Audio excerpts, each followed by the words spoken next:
Bonjour à tous, très heureux de vous retrouver sur la chaîne Pause Cigare et aujourd'hui je vous propose la dégustation d'un cigare cubain que voici en images. Et voici le Cohiba Exquisitos. Alors dans le catalogue Cohiba, ce cigare fait partie de la famille des Panetella. C'est un small Panetella puisque sa longueur est de 12,6 cm pour un cepo de 33, et malgré le fait que ça soit donc encore un cigare classé dans les Panetella, eh bien on voit que c'est un véritable cigare avec, vous le voyez, la tête qui est bien, bel et bien fermée.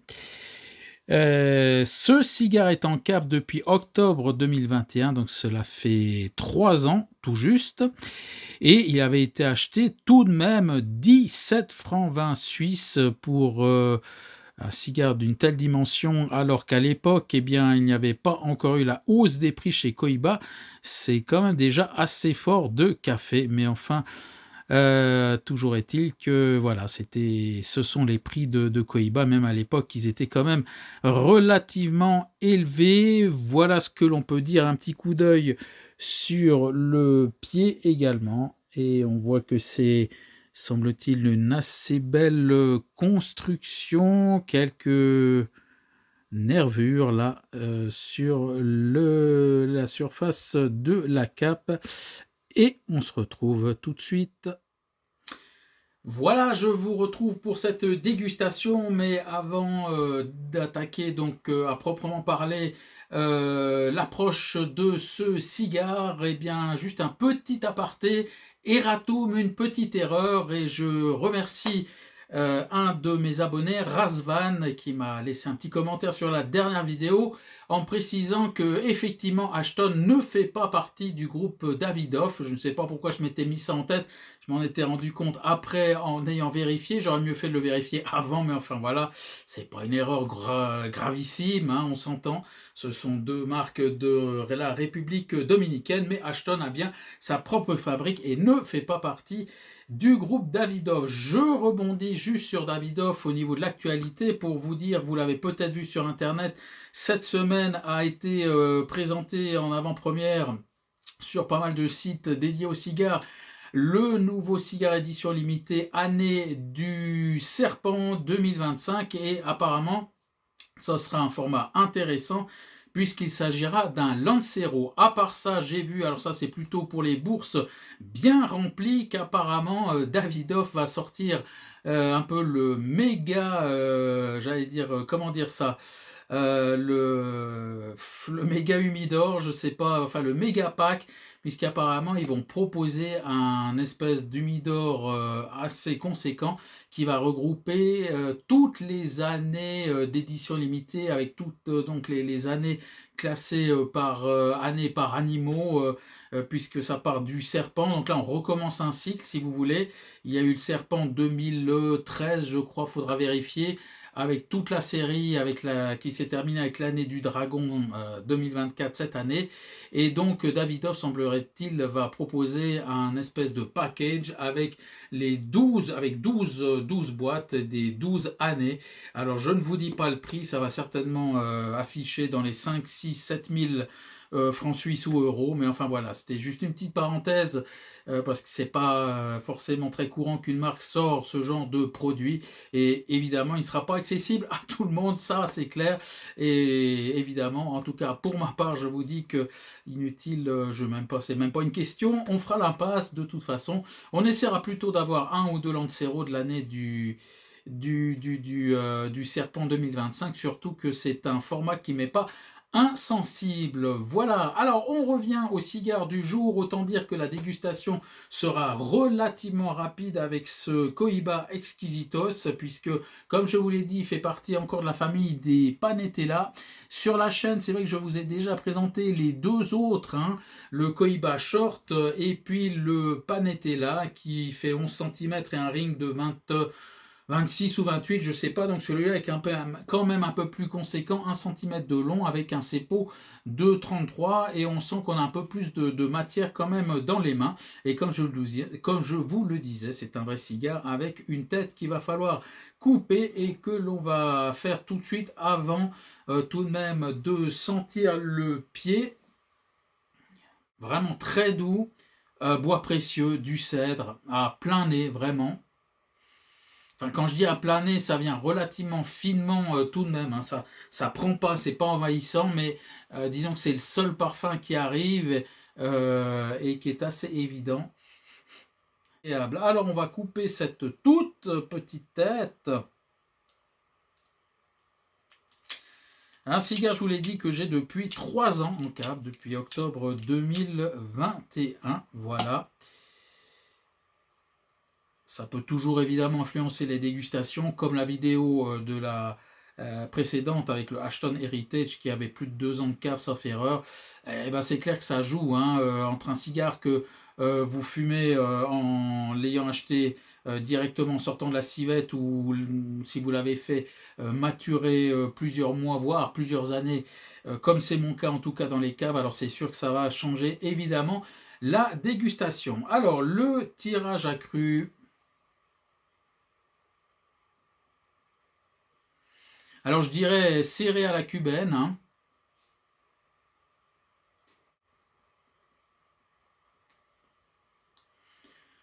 Alors c'est vraiment très très doux. Je sens là aussi un léger cèdre qui arrive en bouche, mais c'est vraiment très fin. Il faut pouvoir le détecter. Il n'y a pas grand chose d'autre qui arrive en bouche pour le moment.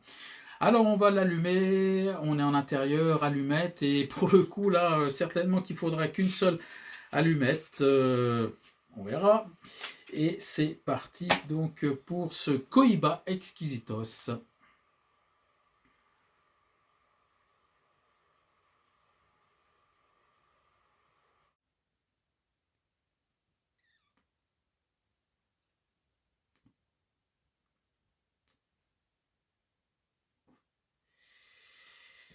Et voilà notre Cohiba Exquisitos qui est allumé. Alors, on va se laisser le temps de 3 ou 4 bouffées pour voir un petit peu ce que il dégage à son démarrage.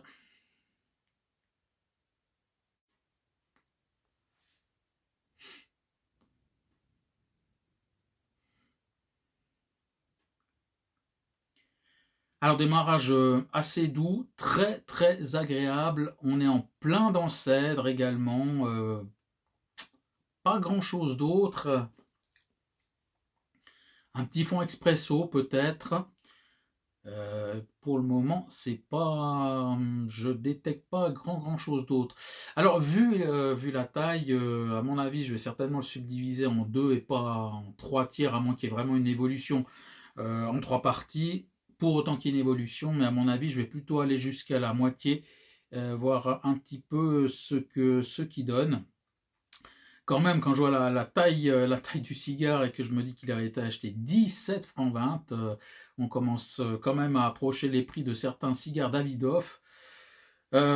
Franchement, encore une fois, mais je me souviens que le Panetella, qui était encore plus petit, était déjà passé 10 francs, je crois.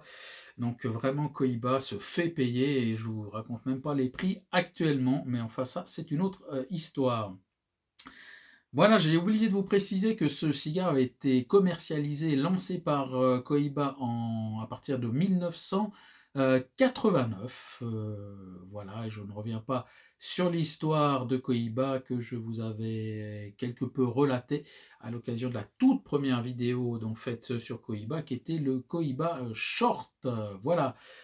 Alors écoutez, je vais continuer, je vais certainement vous reprendre plus ou moins la moitié de ce cigare qui est, je vous rappelle, un Small Panetella, même si c'est le plus grand de la série dans la famille parmi les 3 Panetella que compte Cohiba. Mais voilà, je vais certainement aller jusqu'à la moitié et vous retrouver pour voir un petit peu ce qui ressort de ce petit cigare.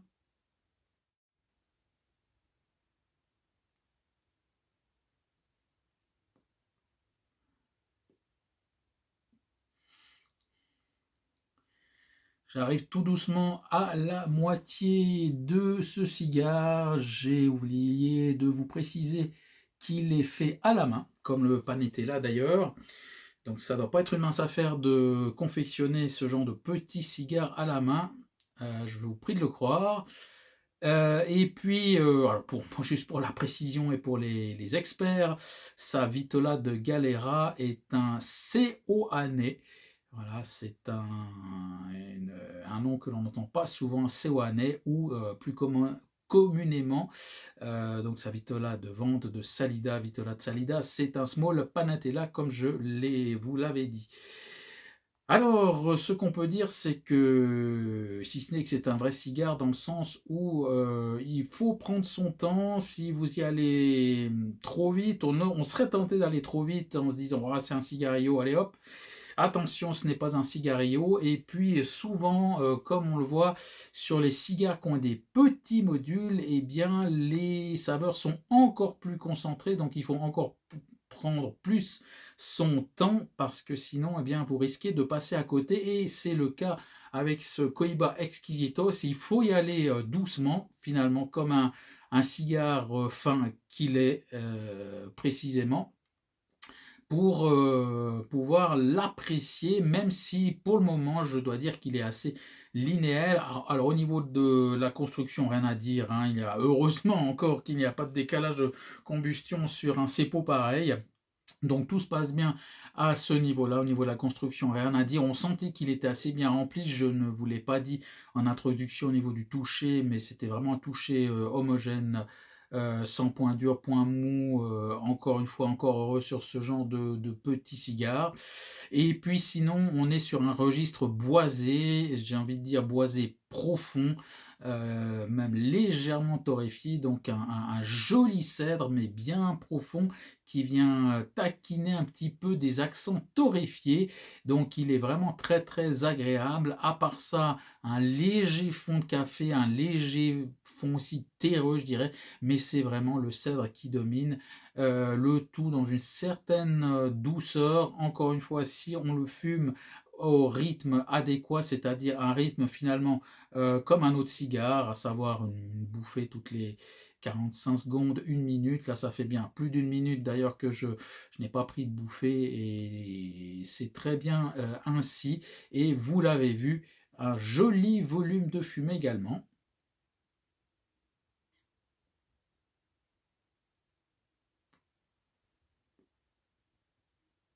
Une belle fumée blanche avec un joli volume qui n'a pas grand chose à voir avec un cigarillo. Et là je sens qu'on arrivé un peu au milieu du cigare, qu'il s'arrondit et s'arrondit un petit peu. Le café prend un peu plus de place avec le boisé, mais vraiment très très agréable et on est vraiment sur un niveau de qualité signé Cohiba à ce niveau-là. Il y a rien à dire, c'est vraiment très très bon. Donc je vais continuer, on arrive vraiment pile à la moitié du cigare, donc effectivement c'est ce que je pensais, et il n'y a pas vraiment besoin de le subdiviser en 3 tiers, et donc je vous propose de vous retrouver à la fin de ce Exquisitos pour vous dire ce que j'en retire de la deuxième moitié, et puis on fera un bilan de ce cigare.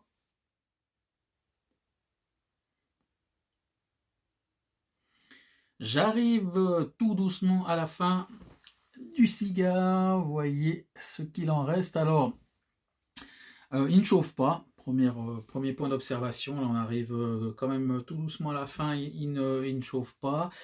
Et un deuxième tiers, alors assez intéressant parce que je vous le disais avant de vous quitter tout à l'heure que le café, il y avait des notes de café qui commençaient à être un peu plus apparentes. Et sur cette deuxième moitié, eh bien, le café a pris le pas sur le boisé. Donc là, on est plus sur des saveurs de café espresso. Et le boisé s'est un petit peu effacé derrière.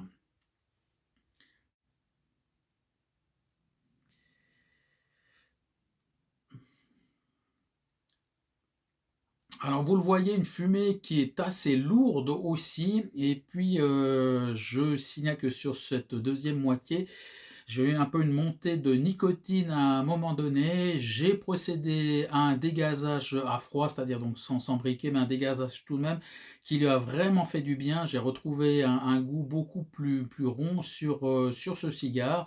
Le seul défaut, je dirais, c'est que pas un peu comme tous les cigares très fins, les Panetella en particulier ou Cigarillo, la tête a tendance à se ramollir, sur la fin quand même. Elle est vraiment très, très molle.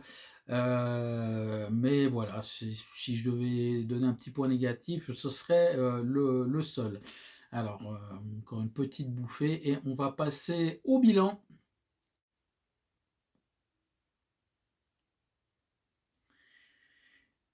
Eh bien, le bilan, si vous me voyez, coucou, avec cette fumée un peu stagnante. Alors j'ai passé vraiment un bon moment avec ce Cohiba Exquisitos. Comme je le disais, c'est un vrai cigare. Il faut vraiment le fumer au rythme d'un véritable cigare, au risque de le brûler, de passer à côté des saveurs. Et donc un cigare, comme je vous le disais, qui n'est pas vraiment linéaire, j'allais dire double face. En tout cas, donc dans sa première moitié, plutôt sur des notes boisées, et ensuite qui laisse le pas sur la deuxième moitié à plutôt des notes de café. Donc voilà, pas un cigare extrêmement complexe, ça on pouvait s'y attendre, mais vraiment très très agréable. Alors ce n'est pas un cigare que je conseillerais à un débutant malgré son format piégeux, comme je vous l'ai dit. Plus les modules sont petits, plus les saveurs peuvent être concentrées. Et comme je vous l'ai dit, si on le fume comme un cigarillo, alors pour ne pas dire comme une cigarette, car là ce serait un crime de lèse-majesté pour ma part, mais même en le fumant comme un cigarillo, on passerait à côté. Et puis il pourrait faire tourner la tête, on pourrait peut-être même un petit peu commencer à avoir quelques petites nausées sur la fin si on ne le respecte pas. Donc attention. Mais c'est un cigare que je verrais tout à fait quand même, voilà, si on sait le fumer en fin de matinée avec un café, hein, c'est pas, voilà, c'est évidemment, vous l'avez compris, c'est pas le bon gros cigare que l'on va fumer après un repas comme ça, et qui va durer 2 heures, bien évidemment. Donc plutôt un cigare, voilà, fin de matinée ou comme ça, à fumer, j'ai envie de dire un peu sur le pouce, comme ça, vraiment très, très, très agréable, mais que je ne conseillerais pas à un débutant, car il faut vraiment savoir l'appréhender, comme je l'ai répété à plusieurs reprises, comme un véritable cigare. Voilà ce qu'on l'on pouvait dire sur ce Cohiba Exquisitos.